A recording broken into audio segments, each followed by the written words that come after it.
All right, joining us, Vice Chair of the Senate Intel Committee, Democratic Mark Warner of Virginia. You know, yesterday we were talking about this Clayton nomination. Didn't we just talk yesterday? You were here. We were talking about what might happen. You talked about your meeting with him. Why do you think it was pulled? Or do you think that the Republicans are going to be willing to get rid of the filibuster, to give the president the SAVE Act, because he pulled Clayton and is now pushing Pulte on them, on everyone? No, I don't think the Republicans are going to throw over the filibuster for basically a voter disenfranchisement bill. That even if they did throw it over, I think there are 4 Republicans at least who've said they won't vote for it. SAVE Act is not going to become law. Thank God. You know, after the Voting Rights Act has been hurt by the Supreme Court, the idea that we're going to suddenly then disenfranchise every woman who changed their name if they got married, or turn over voter files to this crowd, it's not going to become law. It does show that Donald Trump doesn't give a damn about American national security. And the idea that in the middle of the night, whatever time it was in France at that point, 4 o'clock in the morning our time, he jerks back a credible nominee just because we were probably going to confirm him quickly, shows his disrespect for American national security. And again, that he doesn't give a damn. It's beyond outrageous. I mean, on this one, you know, I'm happy to be angry at my Senate Republicans. This is not a Republican Democrat. I've been working well with the Senate Republicans. It is Donald Trump and Trump alone. And you know, Bill Pulte will probably walk in the door on Friday to the DNI, even though the office will be closed because it's a federal holiday, unless some of the serious people in the president's national security orbit can say, we're really playing with fire, Mr. President, if you do this. So when you talk about the serious people in his orbit, I think you're talking about the CIA director, John Ratcliffe. What would be your plea to him? I'm not talking about any particular individuals other than I do think there are some serious people, you know, across the administration about national security.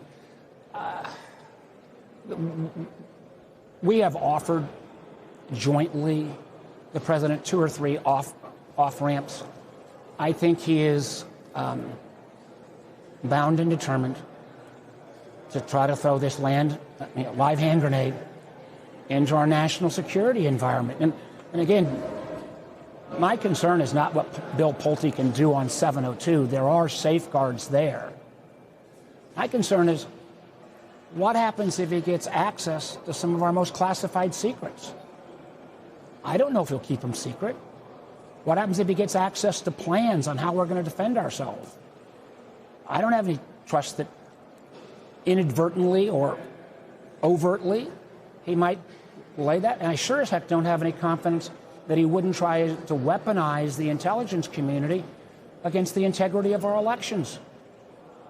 You know, I thought a week ago when the president realized there was such bipartisan pushback against Pulte that by putting forward Jay Clayton, that I'm sure most of the Democrats would have probably still voted against, I was going to give him, you know, see how he did today, because I've known him, that there was at least a path out. And the president has, you know, literally destroyed that path, at least as we stand here Wednesday afternoon. So are you telling me the position that we are in right now is just hoping that there are responsible people within the administration who are able to go to the president and convince him to put Clayton back on the table in order for Pulte not to walk in the door on Friday? Is that the best I think we can hope for right now? No, 2 points. One is, and we didn't know what would happen when this tool, Section 702 of the FISA bill, which allows our spy agencies to listen to foreigners talking to each other abroad, that occasionally does, you know, if an American is mentioned, we don't know. We have to look and see whether the American's a spy or a victim. We didn't know when that expired whether the communication companies that work with the government would still work with us. So far, they have. So we've not had a lapse in intelligence gathering. But that could go away at any moment, because somebody could say, well, we're just not going to work with you anymore. In terms of our ability to stop Pulte, unless my Republican friends on this one would actually say we got to adhere to the law. The law on DNI says, Director of National Intelligence says, not only do you have to have national security experience, but if the DNI is removed, the number 2 becomes the acting DNI. There is no provision to have an acting DNI the way the president has proposed. And the number 2 is a career intelligence professional. I didn't vote for him, but he's got the bona fides, and I don't think he would disclose secrets. His name is Mr. Lucas. So, I think the president, by putting Pulte in, is again going against the letter of the law, but I'm not sure that there will be an action that will prevent him. And I don't know whether people will slow roll exposing him to classified information, but we don't know with Clayton, is he just going to get rescheduled, or has his nomination been pulled? And I don't think Jay Clayton knows that either. Let's talk about what the president has released, the White House has released regarding Iran. There's an MOU that's out. We can put it up on the screen. These are the bullet points we have on it. Ceasefire and end to hostilities, respect for sovereignty, negotiate a final deal within 60 days, end the blockade, safe passage to the Strait of Hormuz, reconstruction and development for Iran, end sanctions after Iran shows progress. There's a lot to be considered there, I assume. Iran promises no nuclear weapon to resolve enriched uranium issue. Iran maintains current nuclear program. Oil export waivers for Iran, releasing frozen Iranian assets, monitoring, and negotiating on the remaining issues. How do you feel about this MOU? I feel that it puts America in a weaker position than we were before the war started. Let me go quickly through. Number one, Iran had already promised not to develop a nuclear weapon. So this promise is a continuation of what existed. The memo doesn't even mention Iran's ballistic missile capability, which we know still 50% plus still exists, and they continue to bomb our allies in the region. Number three, there is at least a hangover on the Strait of Hormuz going forward, because the Iranians still have literally hundreds of speedboats which they can put mines in, and we're going to talk about it. And on the enriched uranium, we're no further ahead than when we started. At least under JCPOA, the Obama agreement, we had eyes on the enriched uranium, and we actually had Russia and China on our side. Russia and China are now on Iran's side. And then finally, the fact that the memorandum doesn't even mention the Iranian proxies. The number that's been bandied around is $300 billion. $300 billion. I think Obama was going to give him $1 billion or somewhere in that neighborhood. $300 billion.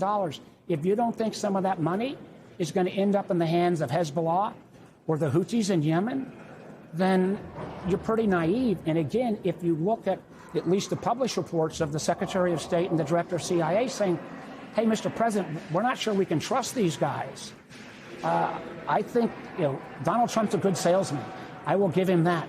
But there is no way that Donald Trump can sell the American people, or the world for that matter, that this puts America and our allies in the region in a stronger position than they were before late February when he started this war of choice. So what's the better scenario?